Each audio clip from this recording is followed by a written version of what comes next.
We are going to learn about loops in Java. Hello, my friends, and welcome to Master Coding channel. If you want to learn coding and start your coding career, you came to the right place. Hit subscribe and like so you help us making new tutorials. Let's begin. In this lesson, you will learn to use loops to control the flow of your program's execution. There may be a situation where you need to execute a block of code several number of times. In general, statements are executed sequentially. The first statement in the function is executed first, followed by the second, and so on. Programming languages provide various control structures that allow for more complicated execution paths. A loop statement allows us to execute a statement or group of statements multiple times and following in general form of a loop statement is most of programming languages. So this is the loop schema.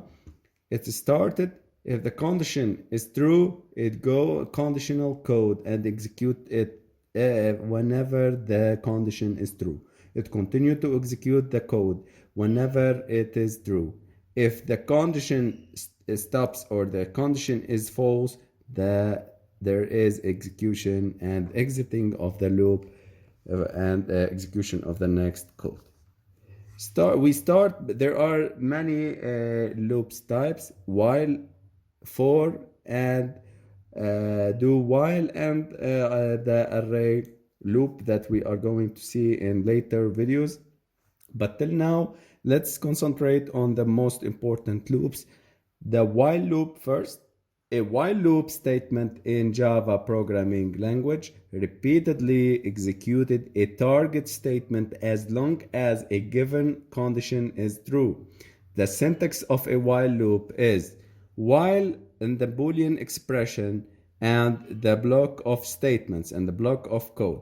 So here the statement may be a single statement or a block of statements. The condition may be any expression and the true is any non-zero value.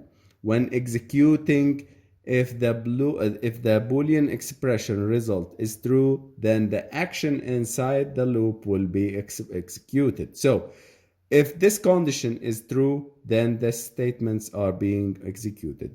It will be executed until the expression and this Boolean expression is true. This continue as long as the expression result is true. When a condition becomes false, program control passes to the line immediately following the loop. This is the while schema, the while loop schema. While and the condition, and while the condition is true, the condition code is executed. It is executed and put here start looping in this way. If the condition is true, continue looping until the condition is false. It will exit the loop and the condition false and get another code. Okay, now let's try and this code, this Boolean and this while this int value, and while x less than 15, it will continue to print the value of x and it will execute the x adding it, and then the system will print this slash backslash and n. This backslash and n, it means an enter. So going to another line and a new line, and so on. What you expect to be the code. Let's go to our IDE and start typing the int x equal to 15, and let's try to write a while loop while x less than 15. Whenever this condition is true, while x is true, it is less than 15, go and execute this line of codes. So system.out.println and print x. Okay, but guys, if we put here, there is nothing. If we execute this, it is entering an infinite loop because x is still always 15. It came and execute this line, so it end the loop and go back and start executing system out to print and printing x 1 2 3 5 and infinite loop because there is no execution or decrement of x to be less than 15. Let's say here x equal to 10. Now 10 less than 15, it is always, so this loop will be always be executed. Let's try and see this infinite loop. Okay guys, you see this is an infinite loop. It's continue to printing the x, it continue x and still x, continue x, printing x. Okay, so beware of executing the infinite loops, and I will stop it. In order to execute and to control the flow of x, I will add x minus minus and, or sorry, plus plus, because we need to reach x to 15. Increase x to 15. Let's try. And here we go. It's start by 10. Executed the 10. It printing out the value of x and increase it. So it end. So while 10 less than 15, okay, it will continue. Or sorry, 11. Now x is 11. 11 system.out.print and it printed 11. Increase x and now x is 12. Go back. 12 less than 15, yes, go back and print this line. So it prints 12. 12. Now x is increased by 1, so it is 13. Going back. 13 less than 15, yes, it is executed. So 13 is printed out. Going to next line, x 13 now, it is increased by 1, so it is 14. The loop ends. And go back 14 to the condition to see it is true. 14 less than 15, yes, it's continue. System.out.print, it prints 14. 14 plus 1, 15. Going up to the loop, 15 less than 15. The condition, it is false now, and stops the loop and exit the loop without making any execution of another code because there is no codes here. Okay guys, let's see system.out.println and let's say loop is exit or exiting the loop. Okay, let's run and show you the exiting of the loop at 14, and this line will be executed after the loop will be executed. In this way, while loop is working in Java. And here we go, the loop.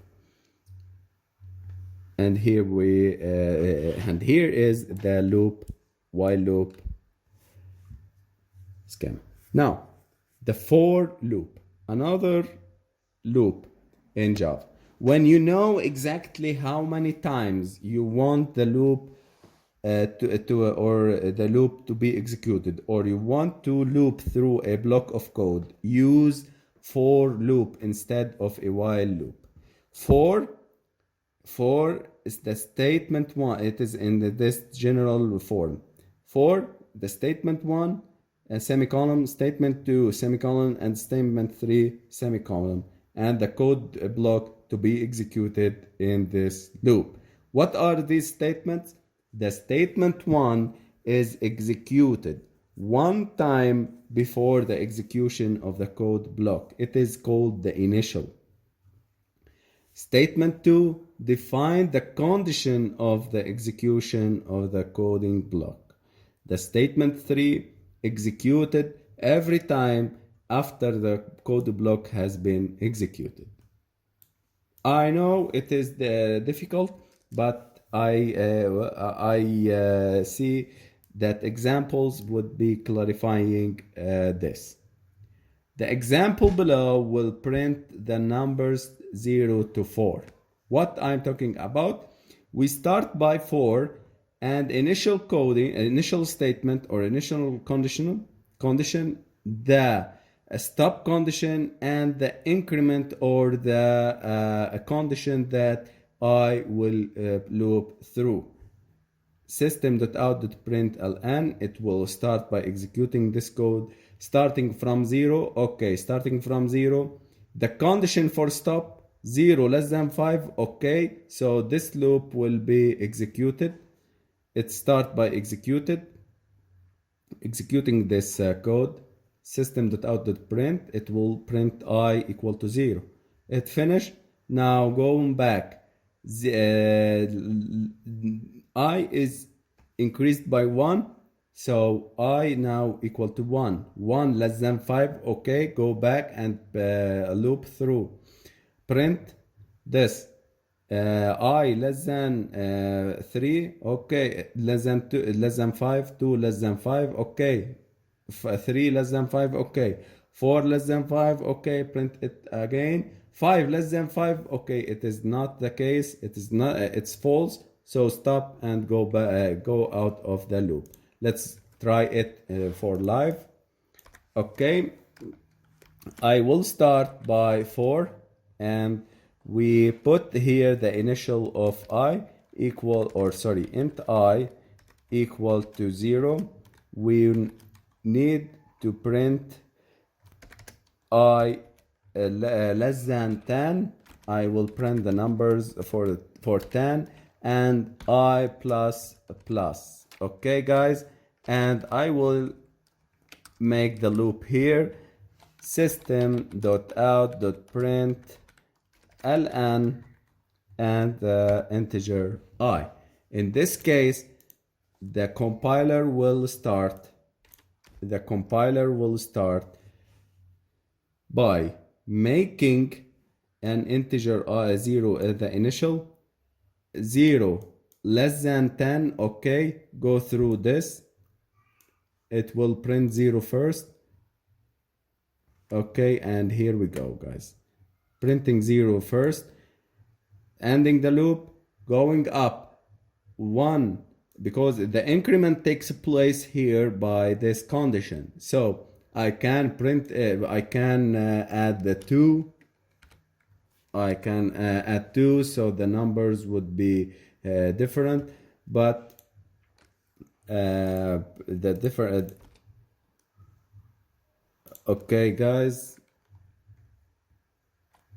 looping through.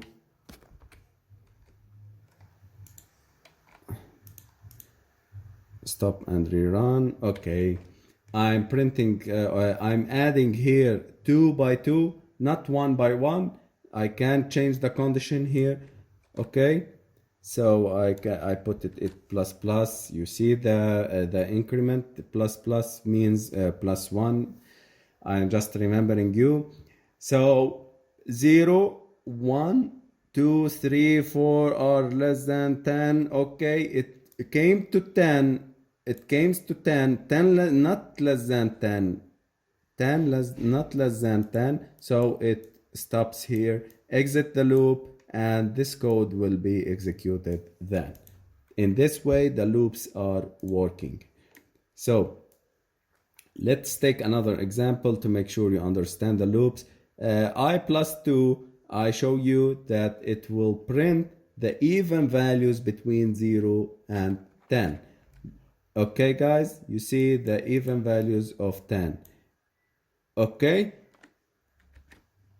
when we need to add or change the condition of I. We came for each loop. We will see for each loop in the lesson called array Till now, I will not lecture the for loop because I will take it in the array and keep it to arrays because it's very important in arrays. The following example outputs elements. Okay, this is the arrays and this is the for loop arrays. Okay, guys. Next lessons we are going to see the break and continue, and we will start making the partial of the partial exams and partial exercises in our what we have learned before. So make sure you understand this. Make sure you understand these exercises and these lessons to be a professional and make the marks and marking high in our exams. Exams will be real and made by universities in our countries, so make sure you be prepared by following our lessons and make sure that you be ready. Thank you, guys. I hope you subscribe to our YouTube channel, Master Coding, and download Master Android and Master Coding application.